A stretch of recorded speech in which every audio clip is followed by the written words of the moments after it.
আসসালামু আলাইকুম। HSC ২০২৪ batch. আমি সবসময় ভিডিও বানাচ্ছি ২০২৫ ব্যাচের জন্য, কিন্তু আজকে ২০২৪ ব্যাচ নিয়ে কথা বলবো। পরীক্ষা আগায় নিয়ে আসতেছে, ডিসেম্বরে সকল পরীক্ষা হয়ে যাবে, অ্যাডমিশন টেস্ট।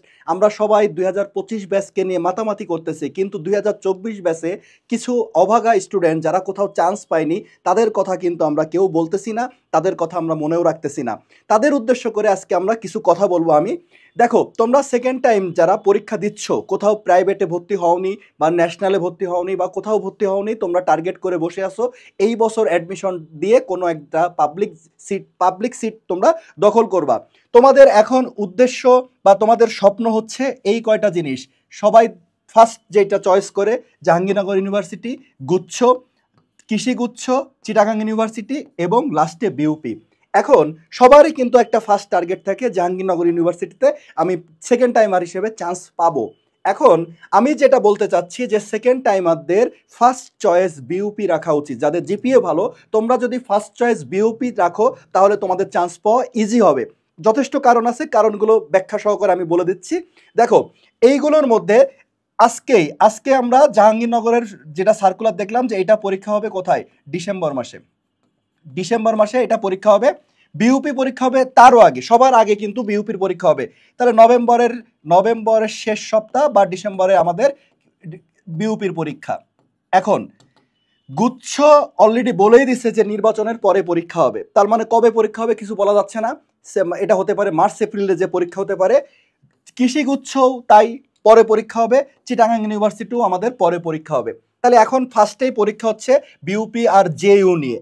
এখন যারা ২০২৫ ব্যাচ, তোমাদের কিন্তু যারা ২৪ ব্যাচ আছো, তোমাদেরকে ফাইট করতে হবে ২০২৫ ব্যাচের সাথে। ২০২৫ ব্যাচ যখন ঢাকা ইউনিভার্সিটি, মেডিকেল, বুয়েট কোথাও চান্স হবে না, ততদিনে কিন্তু তারপরেও কিন্তু এই পরীক্ষাগুলোর আগে তারা ২-৩ মাস সময় পেয়ে যাচ্ছে। যখন তারা ২-৩ মাস সময় হাতে পেয়ে যাচ্ছে, তখন কিন্তু তারা জিএসটি বা কৃষিগুচ্ছ বা চিটাগাংয়ের জন্য একটা ভালো প্রিপারেশন নিয়ে ফেলতে পারবে। ঠিক এই মোমেন্টে চিন্তা করো, জাস্ট আর ১-২ মাস পরে যখন পরীক্ষা দিতে যাবে, ফার্স্ট টাইমারদের কিন্তু অবস্থা তোমাদের মতো, যারা ২৪ ব্যাচ থেকে ডেডিকেটেডভাবে পড়াশোনা করতেছো, তোমাদের লেভেলে কিন্তু তারা পৌঁছাতে পারবে না। এইখানে একটা প্লাস পয়েন্ট, তোমরা আগায় গেলে। তাহলে সুতরাং বিউপিতে যেহেতু প্রথম পরীক্ষাটা আমরা বিউপিতে হবে, সেক্ষেত্রে যারা ফার্স্ট টাইমার এখানে পরীক্ষা দিবে, তারা কিন্তু তাদের প্রথম পরীক্ষা, ফার্স্ট টাইমারদের ২০২৫ ব্যাচের প্রথম ভর্তি পরীক্ষা হবে বিউপি। আর ২০২৪ ব্যাচ তোমরা যারা আসছো, তোমরা গত বছর ঢাকা ইউনিভার্সিটিতে মেডিকেল, বুয়েট সব জায়গায় পরীক্ষা দিয়ে তোমাদের একটা এক্সপিরিয়েন্স আছে। সুতরাং এইখানে কিন্তু তাদের থেকে তোমরা আগায় গেলে ফার্স্ট পরীক্ষা হিসেবে। এই পরীক্ষাগুলোতে যখন তোমরা পরীক্ষা দিতে যাবা, তখন তোমাদের এক্সপিরিয়েন্স আর ২০২৫ সালের স্টুডেন্টদের এক্সপিরিয়েন্স কিন্তু প্রায় সমান লেভেলে থাকবে। সুতরাং এই কয় জায়গায় সেকেন্ড টাইমারদের ফাইট দিতে হবে বেশি, এইটা একটা কারণ।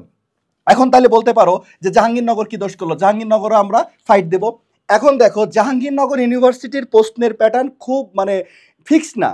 প্রশ্ন কি হবে না হবে জাহাঙ্গীরনগরে, আমি সবসময় যেটা বলি যে জাহাঙ্গীরনগরে চান্স পাইতে শুধু ব্রেন না, শুধু পরিশ্রম না, সাথে লাক দরকার। কারণ এখানে শিফট পরীক্ষা হবে, শিফট আলাদা রেজাল্ট। তুমি যেই শিফটে ভর্তি পরীক্ষা দিবা, সেই শিফটের যদি প্রশ্ন কঠিন হয়, তাহলে তুমি ধরা খেয়ে যাচ্ছ। সুতরাং এইটা সম্পূর্ণ অনিশ্চয়তার মধ্যে আমাদের একটা যাত্রা জাহাঙ্গীরনগর ইউনিভার্সিটিতে।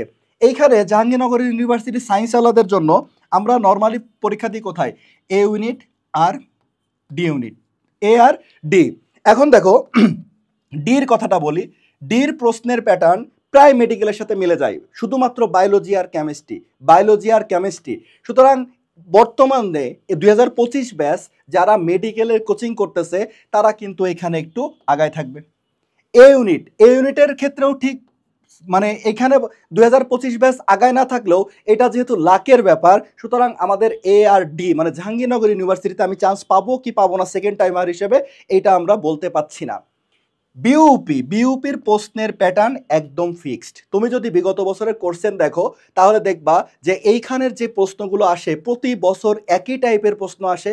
প্রশ্নগুলো খুব সহজ, ঢাকা ইউনিভার্সিটির মতো এত কঠিন প্রশ্ন না, একটা স্ট্যান্ডার্ড মেনটেন করে। তুমি যদি সব কিছু সুন্দরভাবে প্রিপারেশন নাও, বিউপিতে কিন্তু আবার আমাদের ফুল সিলেবাস, এটাও ২০২৪ ব্যাচের জন্য সেকেন্ড টাইমারদের জন্য একটা প্লাস পয়েন্ট। সেক্ষেত্রে বিউপির জন্য ডেডিকেটেড আমাদের যে ব্যাচটা আছে সেই কোর্সটা যদি তোমরা দেখো, এখানে কিন্তু আমরা ফুল সিলেবাসের প্রত্যেকটা অধ্যায় কভার করছি। এবং কতটুকু, প্রত্যেকটা অধ্যায় যে আমাদের মানে 2 ঘন্টা 3 ঘন্টা করে তা না। যে উদাহরণ হিসেবে ফিজিক্সের কথাই যদি বলি, ফিজিক্সের শর্ট সিলেবাসের বাইরে কি আছে, গতিবিদ্যা আছে, তারপরে তরঙ্গ আছে, দিক পরিবর্তী প্রবাহ আছে। তাহলে এই যে চ্যাপ্টারগুলো, এই চ্যাপ্টারগুলো আমরা যতটুকু প্রয়োজন প্রশ্ন অ্যানালাইসিস করে যতটুকু প্রয়োজন ঠিক সেইটুকুর উপরেই কিন্তু আমাদের ক্লাসগুলো নেওয়া। সুতরাং তুমি যদি এখন থেকে একটা ডেডিকেটেড বিউপির কোর্স কিনে সে বাসায় বসে পড়তে থাকো, দেখো 2026 ব্যাচ, 2025 ব্যাচ, তারা এখন ছুটতেছে বুয়েটের পিছনে, কেউ ছুটতেছে মেডিকেলের পিছনে, কেউ বা খুব কম সংখ্যক স্টুডেন্ট ঢাকা ইউনিভার্সিটির জন্য ডেডিকেটেডভাবে পড়াশোনা করতেছে। সবারই টার্গেট বুয়েট, সবারই টার্গেট মেডিকেল। তাহলে এই ফাঁকে তুমি যদি শুধু বিউপির জন্য পড়াশুনো করো, তাহলে তুমিই বলো যে তুমি তাদের থেকে আগায় থাকবা কি না। একদম সহজ সমীকরণ। সবাই এখন বুয়েট, মেডিকেল, ডিইউ 3টা জায়গায় শর্ট সিলেবাস নিয়ে তারা ড্রাইভ দিচ্ছে, তারা রেগুলার কোচিং করতেছে, পরীক্ষা দিচ্ছে। তাদের কিন্তু বিউপির পরীক্ষা আসতে আসতে শর্ট সিলেবাসও ঠিক মতনভাবে শেষ হবে না।